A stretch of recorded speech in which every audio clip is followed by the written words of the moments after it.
ఇక మెదక్లో కాంగ్రెస్ దౌర్జన్యం మితిమీరుతోంది. హస్తంపాటి నాయకులు బీఆర్ఎస్ శ్రేణులపై దాడులు చేయడమే కాకుండా ఉల్టా కేసులు పెట్టి వేధిస్తున్నారు.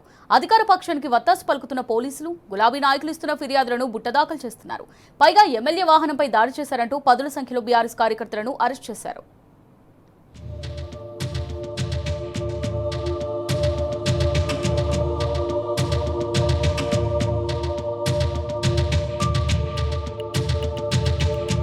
మెదక్ పట్టణంలో అధికార కాంగ్రెస్ పార్టీ నేతల ఆగడాలు మితిమీరాయి. ఎమ్మెల్యే మైనంపల్లి రోహిత్ అండతో కాంగ్రెస్ నాయకులు దౌర్జన్యాలు, దాడులు, బెదిరింపులకు పాల్పడుతున్నారు. అధికారంలో ఉన్నామనే పొగరుతో కక్ష సాధింపు చర్యలకు దిగుతున్నారు. బీఆర్ఎస్ నాయకులపై అక్రమ కేసులు నమోదు చేసి వేధింపులకు గురిచేస్తున్నారు. మెదక్లో బీఆర్ఎస్ నాయకులపై ఎస్సీ ఎస్టీ కేసులు నమోదు చేయడంతో భయాందోళనకర వాతావరణం నెలకొంది. ఇటీవల మెదక్ పట్టణంలో జరిగిన మున్సిపల్ ఎన్నికల్లో ఎమ్మెల్యేతో పాటు కాంగ్రెస్ నాయకులు బీఆర్ఎస్ నాయకులపై దాడులు చేసినా పోలీసులు కేసులు నమోదు చేయలేదు. కానీ కాంగ్రెస్ ఎమ్మెల్యే ఒత్తిడితో మెదక్ పట్టణానికి చెందిన పలువురు బీఆర్ఎస్ నాయకులపై పోలీసులు ఎస్సీ ఎస్టీ కేసులతో పాటు హత్యాయత్నం కేసులు నమోదు చేశారు. మంగళవారం అర్ధరాత్రి అదుపులోకి తీసుకుని చిన్న శంకరంపేట పోలీస్ స్టేషన్కు తరలించారు. బుధవారం వీరిని మెదక్ కోర్టులో ప్రవేశపెట్టగా కోర్టు రిమాండ్ విధించడంతో వారిని సంగారెడ్డి జైలుకు తరలించారు.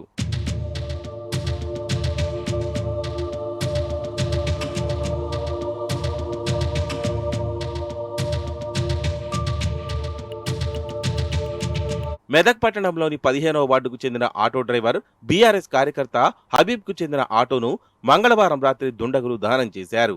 కాంగ్రెస్ నాయకుల నుంచి ప్రాణభయం ఉందని తమ ఆటోను దహనం చేశారని హబీబ్ కుటుంబం పోలీసులకు ఫిర్యాదు చేసింది.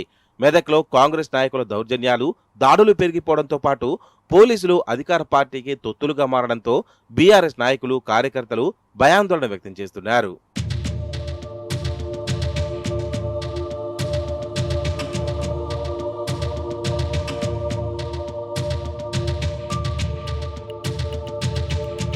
ఈ నెల 9న మెదక్ పట్టణంలోని 15వ వార్డులో ఎన్నికల ప్రచారం చేస్తుండగా బీఆర్ఎస్, కాంగ్రెస్ నాయకుల మధ్య గొడవ జరిగింది. ఆ రోజు తన కులం పేరుతో దూషించారని బీఆర్ఎస్ నాయకులపై కాంగ్రెస్ కార్యకర్త గోదాల అఖిల పోలీసులకు ఫిర్యాదు చేసింది.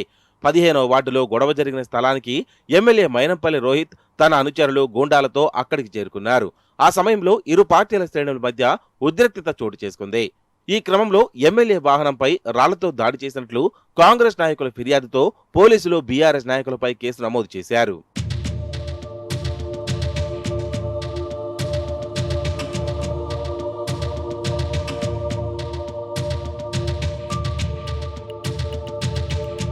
మెదక్ పాలకవర్గం ఎన్నిక ముగియడంతో కాంగ్రెస్ నేతలు బీఆర్ఎస్ నాయకులను టార్గెట్ చేశారు. పోలీసులపై ఒత్తిడి తెచ్చి బీఆర్ఎస్ నాయకులపై అక్రమ కేసులు పెట్టించి వేధింపులకు గురి చేస్తున్నారు. కాంగ్రెస్ నేతల తీరుపై బీఆర్ఎస్ నాయకులు తీవ్రస్థాయిలో మండిపడుతున్నారు. అధికార కాంగ్రెస్ పార్టీ నేతలు కక్ష పెట్టుకుని తమపై అక్రమంగా కేసులు నమోదు చేయించి ఇబ్బందులకు గురి చేస్తున్నారంటున్నారు. మెదక్లో పోలీసు రాజ్యం నడుస్తోందని, ప్రజాస్వామ్యం లేదని బీఆర్ఎస్ నాయకులు ఆగ్రహం వ్యక్తం చేస్తున్నారు.